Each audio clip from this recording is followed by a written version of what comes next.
안녕하세요. 장동건 메리스탁의 박시장입니다. 11월 29일 증시 마감 시장에 대해서 말씀을 드리겠습니다. 코스피는 2519.81포인트 0.08% 하락 마감했는데요.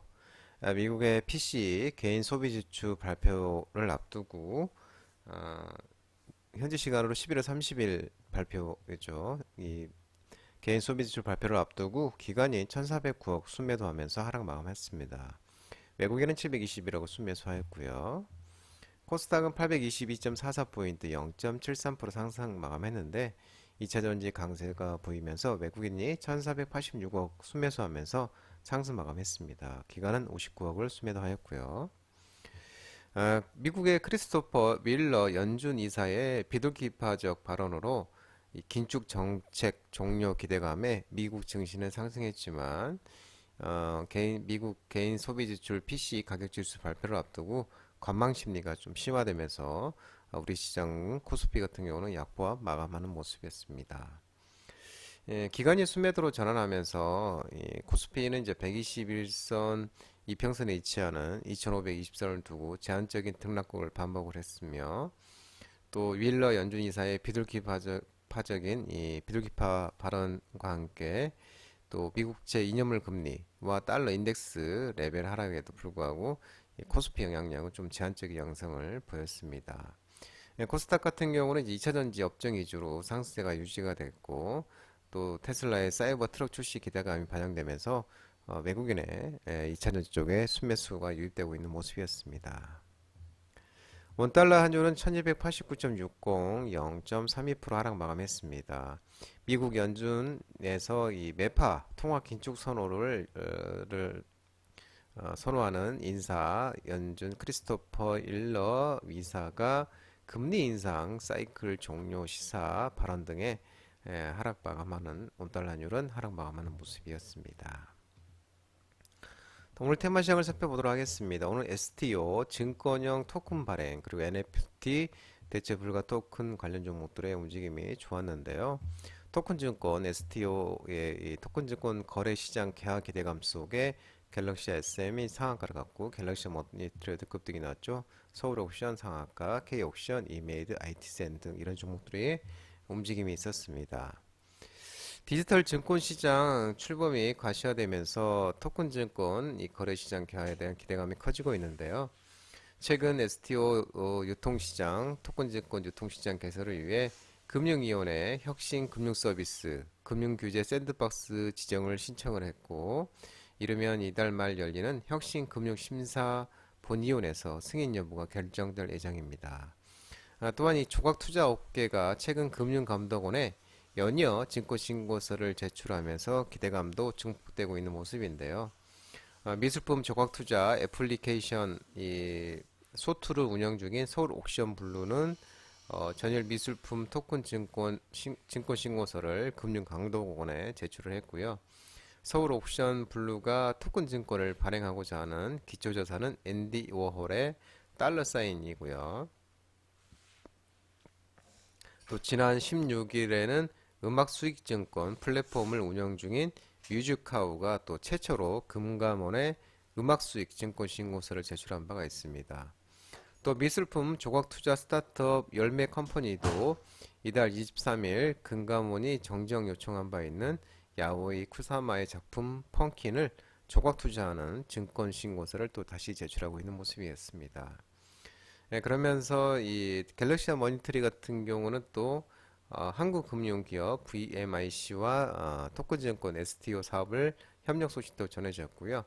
이메이드는 또 UAE 아랍에미리트 두바이 상공에이서와 협업 공식 논의한다는 소식도 전해졌었습니다.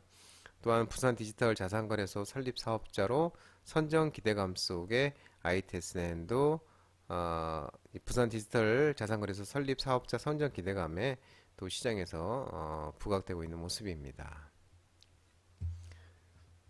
2차 전지 종목들의 좀 강세가 보였는데요. 테슬라가 사이버 트럭 출시를 현지 시간 11월 30일 날 발표한다 그랬죠.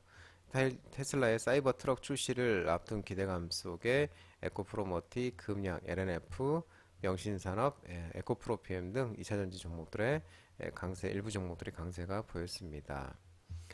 오늘 아침에 이제 마감한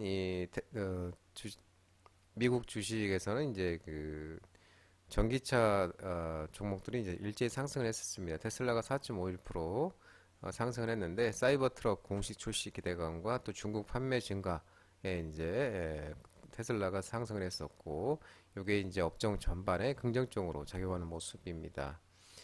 테슬라는 이제 약 2년 만에 이 출시하는 신차 사이버 트럭을 공식 출시할 예정이고, 이 사이버 트럭 고객 인도 이벤트가 미국 텍사스 기가 팩토리에서 이 중부 시간으로 30일 목요일 오후 1시, 우리나라 시간으로는 이제 31일 오전 4시, 그러면 12월 1일이 되겠죠. 12월 1일 오전 4시에 이제 예정이고요. 시작될 예정이고, 이번 행사를 통해서 차량의 가격과 배터리, 모터 사양, 주행거리, 성능 사양 등 차량에 대해서 많은 정보가 공개될 것으로 전망되고 있고, 또 이에 대한 기대감도 커지는 모습입니다. 또 중국 승용차 시장에서 올해 1월부터 10월 중국 시장에서 친환경차 누적 판매량이 686만 7천 대로 집계가 됐는데, 전년 동기 대비 35.5% 늘어난 수준이고요. 올해 10월도 전년 9월 대비 30.1% 상승하면서 88만 3천 대를 기록을 했다고 합니다. 전기차는 66%에 달하는 58만 5천 대로 전기차 모델별 판매 수는 테슬라 모델 Y가 1위를 차지하고 있는 모습입니다. 이것도 좋은 또 소식이 나오면서 기차전지에 훈풍이 좀 있었습니다. 5G 관련 종목들의 통신장비 움직이적인 종목이 있었는데, 과학기술통신부가 이 통사에 이음 5G 허용 소식 속에 텔레필드, 우리넷, FR텍 5G 일부 종목들의 반등이 나왔는데요. 이동통신자들이 28GHz를 백홀이라는 거는 이제 주변부 망을 기관망에 연결하는 무선 종속망인데요. 이 28GHz짜리 백홀을 활용하는 지하철 와이파이 서비스를 앞으로는 이음 5G의 주파수 대역을 활용해서 제공할 수 있도록 12월 1일부터 이음 5G 주파수 활동 권고를 개정한다고 밝히고 있습니다. 이번 개정에 따라서 이 통사들이 이음 5G 주파수를 활용해서 28GHz 기반의 지하철 와이파이 서비스를 구축 제공할 수는 있지만, 지하철 와이파이 서비스 용도로만 이음 5G 28GHz 대역 주파수를 써야 하는 것으로 알려지면서 5G 종목들의 일부 종목들의 움직임이 있었습니다. 로봇, 산업용 로봇과 협동 로봇, 그리고 AI 관련 종목, AI 챗봇 종목들의 움직임이 있었는데, 두산 로보틱스가 협동 로봇을 현대차 전기차 공장에 첫 투입한 소식과 또 이 초등학교의 로봇 교사 투입 소식 등이 일어나면서 로봇 관련 종목 그리고 AI 챗봇 관련 종목들의 좋은 흐름을 나타냈는데, 두산 로보틱스, 코닝 오토메이션, 현대무벡스, 로보로보, 플리토, 셀바스 AI 등 일부 로봇 그리고 AI 챗봇 관련 종목들의 움직임이 있었습니다. 두산 로보틱스의 협동 로봇이 현대자동차의 새로운 전기차 생산 공정에 처음으로 투입되면서 이제 전방산업 공급처를 늘리고 있다고 전해지고 있는데요. 현대차 그룹이 싱가포르에 만들고 있는 현대차 그룹 글로벌 혁신센터에 두산 로보틱스의 협동 로봇이 공정에 적용되는 것으로, 이 싱가포르에서 기존의 컨베이터 벨트 생산 방식을 접고 작업자 한 명과 로봇이 팀을 이루면서 셀 방식의 새로운 방식을 도입하면 이 공정에서 사용되는 로봇 종류로 크게 확대되고 있다고 합니다. 현대차 그룹이 전기차 생산 공정에 두산 로보틱스의 협동 로봇이 들어가는 것이 이번이 처음인데, 이 컨베이어 벨트에 쓰이는 사람이 접근할 수 없는 육중한 산업용 로봇을 대거 줄이고 사람과 함께 일하는 협동 로봇이 전기차 공장에 본격적으로 침투하면서 로봇 산업도 지금 생태계도 다양해질 것으로 전망되고 있습니다. 한편 이 서울시 교육청에서는 서울교육 국제화 추진 영어 공교육 강화 방안을 발표했는데, AI 기반 에듀테크를 활용한 로봇 그리고 앱을 내년 3월부터 15 운영한다고 밝혔는데요. 영어 공교육을 강화하기 위해서 서울시 내 초등학교와 중학교에 학생과 1대1 영어 회화를 하는 로봇이 투입될 예정인데, 민간기업과 협력해서 개발 중인 영어 튜터 로봇이 5개 초중고학교에 각각 한 대씩 보급될 계획인데요. 또 영어 듣기와 말하기 교육 등을 위해 챗봇, 말하기 교육 등을 위해서 챗봇, 스마트폰 앱 등 적극적으로 활용할 계획이라고 합니다. 또 28일, 현지 시간 28일 아마존은 기업 고객을 겨냥해서 클라우드 서비스에서 사용할 수 있는 AI 챗봇인 큐를 공개를 했는데 챗봇 큐는 문서 요약, 자료 제작, 회사 정책에 대한 질문 답변 등 직원의 일상 업무를 돕는 것을 목표로 하고 있는 것으로 전해지고 있습니다. 그러면서 관련주 종목들의 움직임이 있었습니다. 방산주 종목들의 일부 종목들의 움직임이 있었는데 주요국 방위비 지출 증가 전망 등의 하나시스템, 휴니드, 하나에어로스페이스, 에스코넥스 등 일부 방산주 종목들의 움직임이 있었습니다. 신냉전 체제 지속과 또 지정학적 리스크 확대로 각국의 방위비 지출이 과거보다 큰 폭으로 증가하고 있다고 지금 분석되고 있는데요. 나토의 2024년 올해 방위비가 4.5% 증가를 했고 나토 회원국들은 방위비 비중을 GDP 대비 최소 2%까지 높이기로 합의했다고 설명을 했습니다. 또 내년도 방위비 예산을 발표한 국가들의 방위비도 큰 폭으로 증가를 했고 또 특히 우리 무기 주요 수출국 폴란드도 GDP의 4%까지 방위를 높였고요. 이런 상황에서 우리 무기 수출 수주 풀이 내년에도 더욱 늘어날 것으로 전망하고 있습니다. 또한 내년도 예산을 발표한 우리 주요국들의 방위비 증가율도 과거보다 높게 나타나고 있다면서 예산안이 발표된 국가들이 미국, 유럽 주요국, 폴란드, 러시아, 인도, 대만 등인데 모두 올해보다 큰 폭으로 지금 방위비 지출 계획을 발표를 했고요.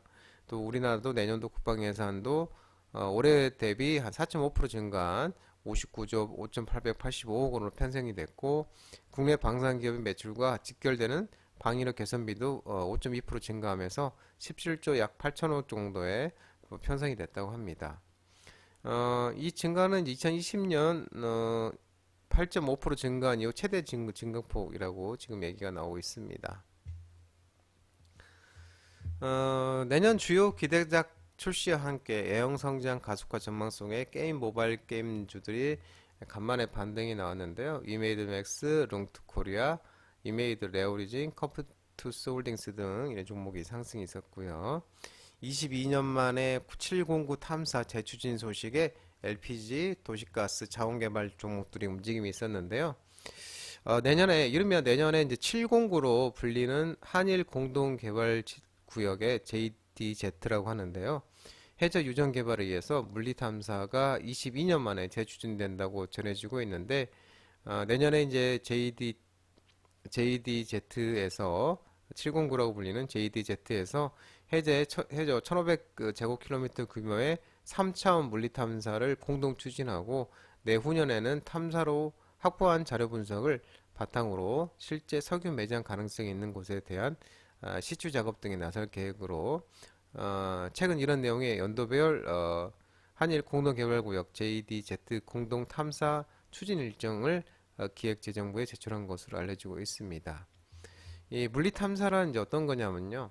해상 탐사선이 탄성파를 발사해서 지하지층의 경계면에서 되돌아오는 이 반사파를 기록하는데 석유 부전 여부를 석유가 있는지 없는지를 여부를 확인하는 작업으로 계획대로 물리 탐사가 내년에 이루어지면 1978년 한일 대륙붕 협정 발효 이후 2002년 석유공사와 일본 석유공단의 공동 탐사에 이어서 두 번째가 지금 되는 것으로 전해지고 있습니다. 이게 시장에서는 이제 JDZ 709 한일 공동 개발 구역에서 한 양국 간 이 대륙붕 협정 종료가 2028년 임박한 만큼 709 탐사의 돌파구가 마련되기를 기대하고 있으면서 이 같은 소식에 대성산업, 중앙에너지비스, 흥근석유, 대성에너지, GS 등 일부 LPG, 도시가스, 자원개발 관련 종목들의 움직임이 있었습니다. 장동원 미래스탁 전화번호는 166-3797이고요. 끝으로 장동원 대표 유튜브 채널 구독과 좋아요 많이 부탁드리고요. 알림 설정도 꼭 해두시기 바랍니다. 유튜브 채널에 보면 공유가 있습니다. 공유, 소개 링크 많이 부탁드리고요. 유튜브 장중 라이브 무료 방송 진행하고 있으니까 혼자 하기 힘드신 분들이나 도움이 필요하신 분들은 언제든지 오셔서 많은 도움 받아가시기 바랍니다.